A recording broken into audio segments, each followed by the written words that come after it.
preparados para una inmersión en un misterio real, un misterio que nos lleva a la gélida Baviera de 1922. Suena interesante. Hoy nos adentramos en la historia de Interkaifeck, una granja aislada donde una familia entera fue brutalmente asesinada. Y lo más escalofriante, el caso sigue sin resolverse casi un siglo después. Efectivamente, 6 personas perdieron la vida en Hinterkaifeck. 6 ya. Andreas y Cecilia, los dueños de la granja, su hija viuda Victoria y sus 2 hijos Cecilia y Joseph, junto con la criada María Baumgartner. Madre mía. Todos asesinados sin piedad en circunstancias que aún nos dejan perplejos. Para que os hagáis una idea del lugar, imaginad una granja apartada, rodeada de espesos bosques, el escenario perfecto para una historia de terror, ¿verdad? Sin duda. Y lo que hace este caso aún más inquietante son los extraños sucesos que precedieron a la masacre. Ah, sí, cuéntame. Semanas antes, Andreas Gruber, el padre de familia, encontró huellas en la nieve que conducían a la casa, pero no había huellas de salida, como si alguien se hubiera esfumado en el aire. Es como si una presencia invisible hubiera estado acechando a la familia. ¿Y qué hay de los ruidos en el ático? Los vecinos aseguraban haberlos oído también. Exacto. Y no olvidemos que la criada anterior huyó despavorida 6 meses antes asegurando que la casa estaba embrujada. Embrujada. Decía oír voces y ruidos inexplicables. Una huida que ahora, a la luz de los asesinatos, cobra una nueva dimensión, ¿no crees? Quizás la criada intuyó el peligro que se cernía sobre Hinterkaifeck. Es una posibilidad, y por si fuera poco, un juego de llaves de la casa desapareció misteriosamente días antes del crimen, como si alguien estuviera preparando el terreno para algo terrible. Y la familia, mientras tanto, ajena al horror que les esperaba. ¿Cómo se descubrió la masacre?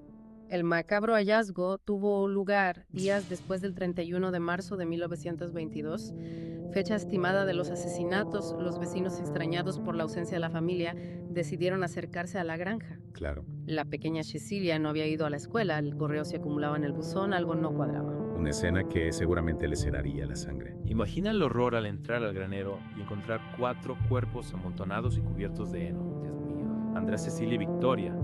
Y la pequeña Cecilia yacían sin vida, asesinados brutalmente. Auténtico baño de sangre. ¿Qué pasó con la criada y el pequeño Joseph?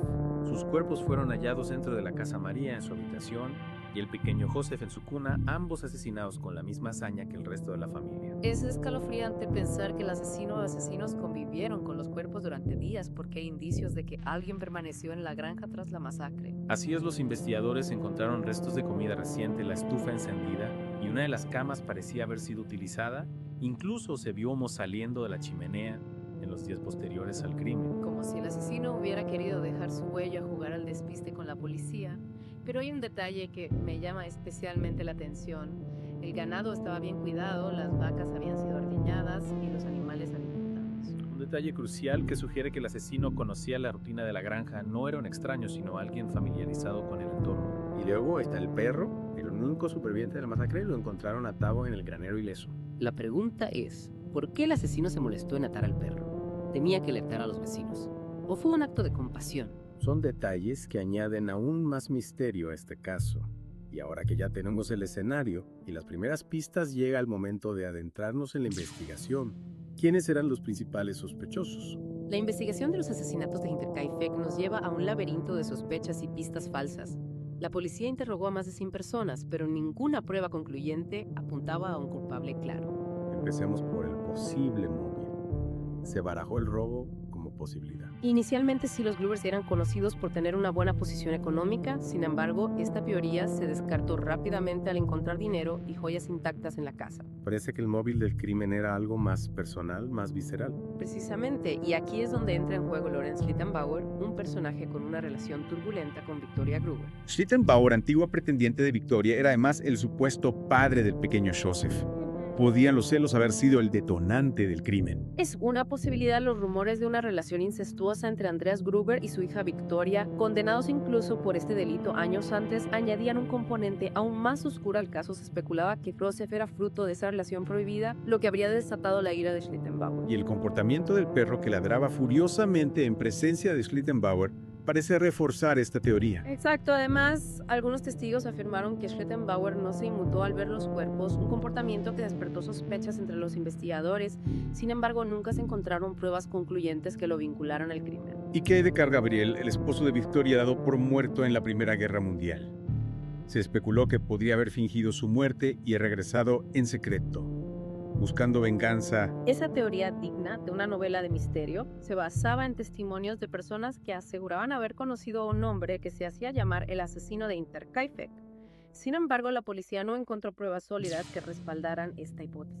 También se investigó a Joseph Bartrell, el panadero loco, un hombre con antecedentes de violencia y problemas mentales que se había fugado de un hospital psiquiátrico. Algunos testigos aseguraban haberlo visto merodeando por la zona, pero la policía nunca pudo localizarlo. Y el contexto histórico. La Alemania de la posguerra era un polvorín con tensiones políticas y sociales que a menudo desembocaban en violencia. Se consideró la posibilidad de que los asesinatos fueran obra de algún grupo extremista. Por supuesto, la granja aislada y apartada podría haber servido como escondite o punto de encuentro para grupos radicales. Sin embargo, no se encontraron pruebas que vincularan el crimen con ninguna organización política. A pesar de todas estas teorías, de los numerosos sospechosos y las exhaustivas investigaciones, el caso de Hinterkaifeck se mantuvo en un punto muerto. La falta de tecnología forense en la época, la contaminación de la escena del crimen, la pérdida de pruebas clave, todo contribuyó a que el misterio se perpetuara en el tiempo. Más de 100 sospechosos, miles de páginas de investigación y ninguna respuesta definitiva. ¿Cómo afectó este caso sin resolver a la comunidad? ¿Qué repercusiones tuvo en la memoria colectiva? Es inevitable pensar en el impacto que un crimen tan brutal y sin resolver tuvo en la comunidad. ¿Cómo se reconstruye la vida en un lugar marcado por la tragedia y el miedo? La sombra de Hinterkaifeck se extendió mucho más allá de los límites de la granja. La comunidad quedó sumida en un estado de shock y desconfianza. El miedo a lo desconocido, a un asesino que nunca fue capturado, se apoderó de la vida cotidiana. Imagino que la gente vivía con la incertidumbre de no saber si el asesino volvería a actuar. Exacto, la tranquilidad de la vida rural se vio truncada. La gente cerraba sus puertas, con llave desconfiaba de los extraños y miraba con recelo a sus propios vecinos. ¿Qué pasó con la granja? Se convirtió en un lugar maldito, un recordatorio constante de la tragedia. Un año después de los asesinatos, la granja fue demolida, como si al borrarla del mapa se pudiera también borrar el horror que allí se vivió.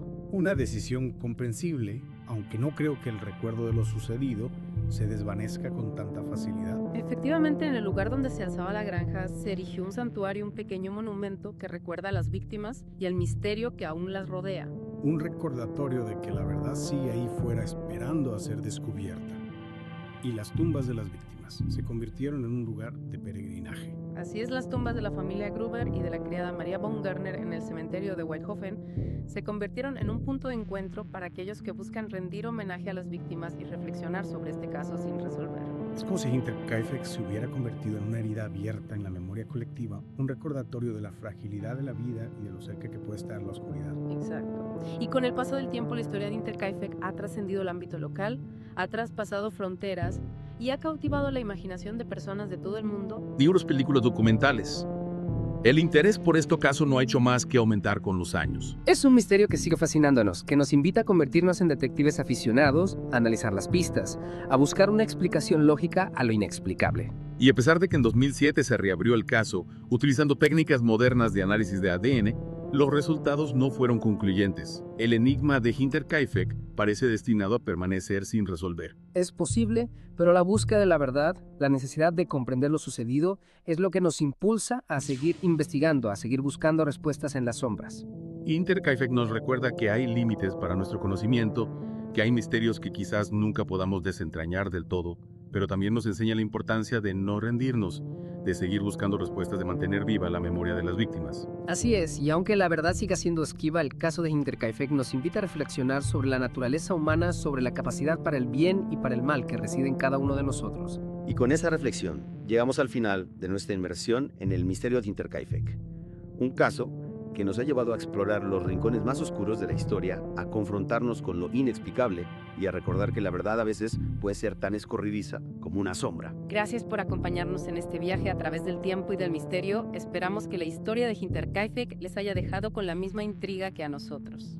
Y quién sabe, quizás algún día una nueva pista, un nuevo avance científico nos permita arrojar luz sobre este caso. Hasta entonces, Hinterkaifeck seguirá siendo un recordatorio de que la verdad a veces se esconde en las sombras.